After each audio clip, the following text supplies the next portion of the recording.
10th standard social science history important questions. Unit 1 outbreak of World War First and its aftermath. இந்த லெசன்ல என்னென்ன important questions அப்படின்னு பார்த்தீங்கன்னா page number 14 எடுத்துங்க. இதுல பாத்தீங்கன்னா ரோம் லெட்டர் 5 ஆன்சர் பிரீஃப்லி கொடுத்திருக்காங்க. இதுல first question how do you assess the importance of Sino Japanese war ரொம்ப ரொம்ப இம்பார்ட்டன்ட் क्वेश्चन அடிக்கடி கேக்குறாங்க. நெக்ஸ்ட் பாத்தீங்கன்னா second question name the countries in the triple entente. third question what were the three militant forms of nationalism in Europe ரொம்ப ரொம்ப important question அடிக்கடி கேக்குறாங்க. So இந்த क्वेश्चन நீங்க அவசியம் படிச்சீங்க. நெக்ஸ்ட் பாத்தீங்கன்னா fourth question what do you know of trench warfare ரொம்ப ரொம்ப important question.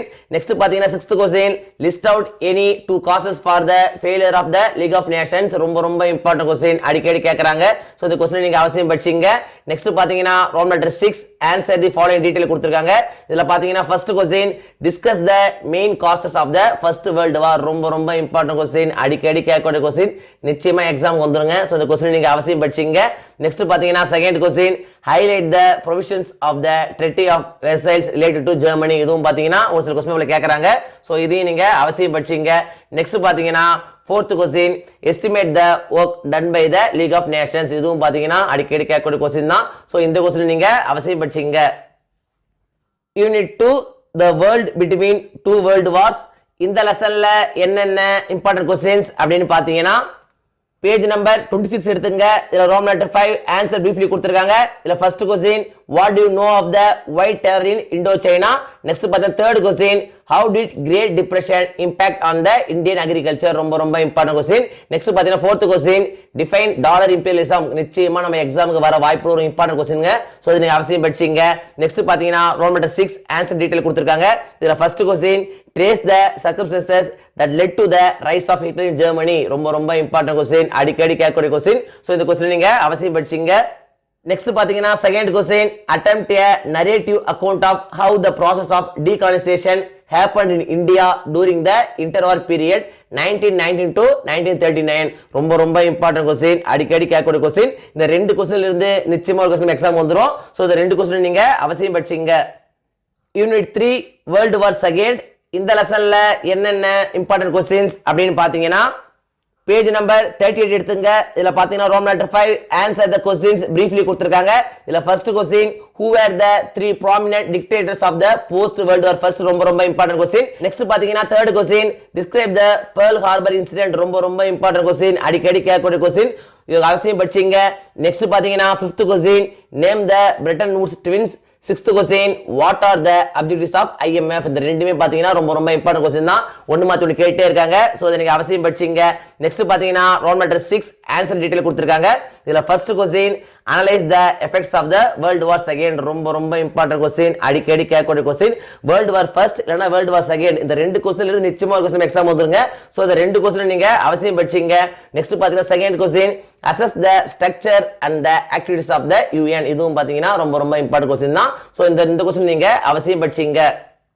Unit 4 the world after world war second இந்த லெசன்ல என்னென்ன இம்பார்ட்டன்ட் क्वेश्चंस அப்படின்னு பாத்தீங்கன்னா பேஜ் நம்பர் 52 எடுத்துங்க. இதுல ரோம் லெட்டர் 5 ஆன்சர் பிரீஃப்லி கொடுத்திருக்காங்க. இதுல first question write any three causes for the Chinese revolution of 1911. Second question write a note on Mao's long march ரொம்ப ரொம்ப இம்பார்ட்டன்ட் क्वेश्चन அடிக்கடி கேட்கக்கூடிய क्वेश्चन. சோ இந்த क्वेश्चन நீங்க அவசியம் படிச்சீங்க. நெக்ஸ்ட் பாத்தீங்கன்னா fourth question what was Marshall Plan ரொம்ப ரொம்ப important question. Next fifth question write a note on third world countries நிச்சயமா எக்ஸாம் வர வாய்ப்புள்ள ஒரு क्वेश्चनங்க. சோ இந்த क्वेश्चन நீங்க அவசியம் படிச்சீங்க. நெக்ஸ்ட் பாத்தீங்கன்னா ரோம் லெட்டர் 6 ஆன்சர் டீடைல் கொடுத்திருக்காங்க. இதுல பாத்தீங்கன்னா second question narrate the history of transformation of Council of Europe into an European Union ரொம்ப ரொம்ப இம்பார்ட்டன்ட் क्वेश्चन. சோ இந்த क्वेश्चन நீங்க அவசியம் படிச்சீங்க. Unit 5 social and religious reform movements in the 19th century இந்த லெசன்ல என்னென்ன இம்பார்ட்டன்ட் क्वेश्चंस அப்படின்னு பாத்தீங்கன்னா பேஜ் நம்பர் 62 எடுத்துங்க. இதுல ரோம் லெட்டர் 5 ஆன்சர் பிரீஃப்லி கொடுத்திருக்காங்க. இதுல first question mention the four articles of faith laid down by Maharishi Debendranath Tagore ரொம்ப ரொம்ப இம்பார்ட்டன்ட் क्वेश्चन அடிக்கடி கேக்குறாங்க. நெக்ஸ்ட் பாத்தீங்கன்னா second question discuss Mahadev Govind Ranade's contribution to social reforms. Next பாத்தீங்கன்னா third question write a note on reforms of Ramalinga Adigal ரொம்ப ரொம்ப இம்பார்ட்டன்ட் क्वेश्चन அடிக்கடி கேட்கக்கூடிய क्वेश्चन. சோ நீங்க அவசியம் படிச்சீங்க. நெக்ஸ்ட் பாத்தீங்கன்னா fourth question list the social evils eradicated by பிரம்ம சமாஜ் இதுவும் பாத்தீங்கன்னா கொஸ்டின் தான் அடிக்கடி கேட்கறாங்க. ஸோ இதையும் நீங்க அவசியம் படிச்சீங்க. நெக்ஸ்ட் பாத்தீங்கன்னா ரோமன் லெட்டர் 6 ஆன்சர் டீடைல் கொடுத்திருக்காங்க. இதுல பாத்தீங்கன்னா first question discuss the circumstances that led to the reform movements of 19th century. Second question, evaluate the contribution of Ramakrishna Paramahamsa and Swami Vivekananda to regenerate Indian society. Third question, write an essay on the role played by the 19th century reformers towards the cause of women. இந்த மூணு question பாத்தீங்கன்னா ரொம்ப ரொம்ப important question தான். ஒன்னு மாத்தி ஒன்னு கேட்டே இருக்காங்க. இந்த மூணு கொஸ்டின்ல இருந்து நிச்சயமா ஒரு கொஸ்டின் நம்ம எக்ஸாம் வந்துரும். சோ இந்த மூணு கொஸ்டினை நீங்க அவசியம் படிச்சீங்க. Unit 6 early revolts against British rule in Tamil Nadu. இந்த லெசன்ல என்னென்ன இம்பார்ட்டன்ட் கொஸ்டின்ஸ் அப்படின்னு பாத்தீங்கன்னா பேஜ் நம்பர் 73 எடுத்துங்க. இதுல Roman letter 5 answer the question briefly கொடுத்திருக்காங்க. இதுல first question what were the duties of the Palayakkarars, ரொம்ப ரொம்ப இம்பார்ட்டன்ட் கொஸ்டின். நெக்ஸ்ட் பாத்தீங்கன்னா second question identify the palayams based on the division of east and west. Next பாத்தீங்கன்னா third question what was the significance of the battle of Kalakkad, ரொம்ப ரொம்ப important question, அடிக்கடி கேட்கக்கூடிய question. So இந்த question நீங்க அவசியம் படிச்சீங்க.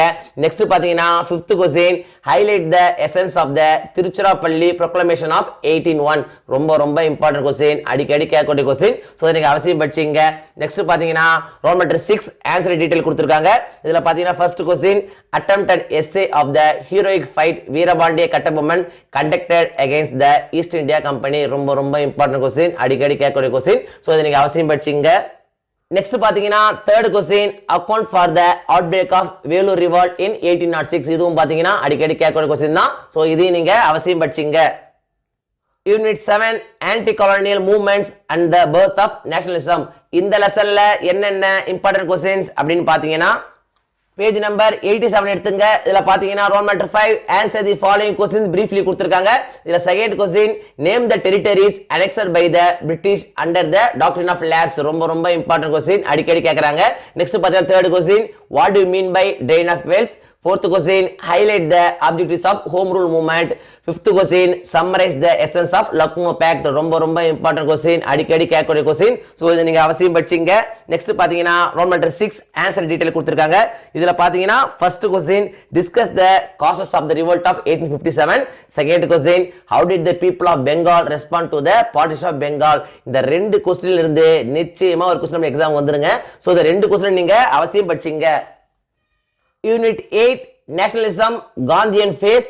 இந்த லெசன்ல என்னென்ன இம்பார்ட்டன்ட் क्वेश्चंस அப்படின்னு பாத்தீங்கன்னா பேஜ் நம்பர் 104 எடுத்துங்க. இதுல பாத்தீங்கன்னா Roman letter 5 answer the following briefly கொடுத்திருக்காங்க. இதுல first question describe the Jallianwala Bagh massacre, ரொம்ப ரொம்ப இம்பார்ட்டன்ட் क्वेश्चन, அடிக்கடி கேட்கக்கூடிய क्वेश्चन, நிச்சயமா எக்ஸாம் வந்துரும். நெக்ஸ்ட் பாத்தீங்கன்னா second question right a note on the Khilafat movement. Third question why did Gandhi withdraw the non cooperation movement, ரொம்ப ரொம்ப இம்பார்ட்டன்ட் क्वेश्चन, அடிக்கடி கேக்குறாங்க. நெக்ஸ்ட் பாத்தீங்கன்னா fourth question why was Simon commission boycotted, இதுவும் பாத்தீங்கன்னா ரொம்ப ரொம்ப இம்பார்ட்டன்ட் क्वेश्चन தான். நெக்ஸ்ட் பாத்தீங்கன்னா fifth question what is Purna Swaraj. Seventh question what are the terms of the Pune pact, ரொம்ப ரொம்ப இம்பார்ட்டன்ட் क्वेश्चन. சோ இதையும் நீங்க அவசியம் படிச்சீங்க. நெக்ஸ்ட் பாத்தீங்கன்னா ரோமன் லெட்டர் 6 ஆன்சர் டீடைல் கொடுத்திருக்காங்க. இதுல பாத்தீங்கன்னா second question critically examine the civil disobedience movement as the typical example of Gandhian movement. Third question discuss the reasons against the partition of India, இதுவும் பாத்தீங்கன்னா ரொம்ப ரொம்ப இம்பார்ட்டன்ட் क्वेश्चन தான். So இதையும் நீங்க அவசியம் படிச்சீங்க. Unit 9 freedom struggle in Tamil Nadu. இந்த லெசன்ல என்னென்ன இம்பார்ட்டன்ட் क्वेश्चंस அப்படின்னு பாத்தீங்கன்னா பேஜ் நம்பர் 114 எடுத்துங்க. இதுல பாத்தீங்கன்னா Roman letter 5 answer the questions briefly கொடுத்திருக்காங்க. இதுல பார்த்தா second question right a note on the Tirunelveli uprising. Third question what is the contribution of Annie Besant to India's freedom struggle, ரொம்ப ரொம்ப இம்பார்ட்டன்ட் क्वेश्चन, அடிக்கடி கேக்குறாங்க. சோ இத நீங்க அவசியம் படிச்சீங்க. நெக்ஸ்ட் பாத்தீங்கன்னா ரோமன் லெட்டர் 6 ஆன்சர் டீடைல் கொடுத்திருக்காங்க. இதுல பாத்தீங்கன்னா second question examine the origin and growth of non-Brahmin movement in Tamil Nadu. Third question describe the role of Tamil Nadu in the civil disobedience movement. இது ரெண்டு क्वेश्चनல இருந்து நிச்சயமா ஒரு question exam வந்துருங்க. So இந்த ரெண்டு क्वेश्चन நீங்க அவசியம் படிச்சீங்க. யூனிட் 10 சோஷியல் டிரான்ஸ்ஃபர்மேஷன் இன் தமிழ்நாடு. இந்த லெசன்ல என்னென்ன இம்பார்ட்டன்ட் क्वेश्चंस அப்படின்னு பாத்தீங்கன்னா பேஜ் நம்பர் 124 எடுத்துங்க. இதுல பாத்தீங்கன்னா ரோல் மேட்டர் 5 ஆன்சர் briefly கொடுத்திருக்காங்க. இதுல first question right a note on Tamil Renaissance ரொம்ப இம்பார்ட்டன்ட் क्वेश्चन அடிக்கடி கேக்குறாங்க. நெக்ஸ்ட் பாத்தீங்கன்னா third question list out the personalities who contributed to the revival of Tamil literature through their writings ரொம்ப important question அடிக்கடி கேட்கக்கூடிய question. So இத நீங்க அவசியம் படிச்சீங்க. நெக்ஸ்ட் பாத்தீங்கன்னா fifth question name the newspapers published by the South Indian Liberal Foundation. Sixth question estimate Periyar as a feminist ரொம்ப important question. நிச்சயமா நம்ம எக்ஸாம் வந்துருங்க. சோ இந்த क्वेश्चन நீங்க அவசியம் படிச்சீங்க. நெக்ஸ்ட் பாத்தீங்கன்னா ரோம் நாட்டர் 6 ஆன்சர் டீடைல் கொடுத்திருக்காங்க. இதுல பாத்தீங்கன்னா first question attempt an essay on the foundation and development of Tamil Renaissance in the 19th century ரொம்ப இம்பார்ட்டன்ட் क्वेश्चन. நெக்ஸ்ட் பாத்தீங்கன்னா second question describe the background for the formation of the Justice Party and point out its contribution to the cause of social justice. இதுவும் பாத்தீங்கன்னா ரொம்ப important question தான். So இதையும் நீங்க அவசியம் படிச்சீங்க. நெக்ஸ்ட் பாத்தீங்கன்னா third question estimate Periyar EVRS decisive contribution to the social transformation of Tamil Nadu ரொம்ப இம்பார்ட்டன்ட் क्वेश्चन. அதிகமா எக்ஸாம் வர வாய்ப்புள்ள ஒரு क्वेश्चन. சோ இதை நீங்க அவசியம் படிச்சீங்க.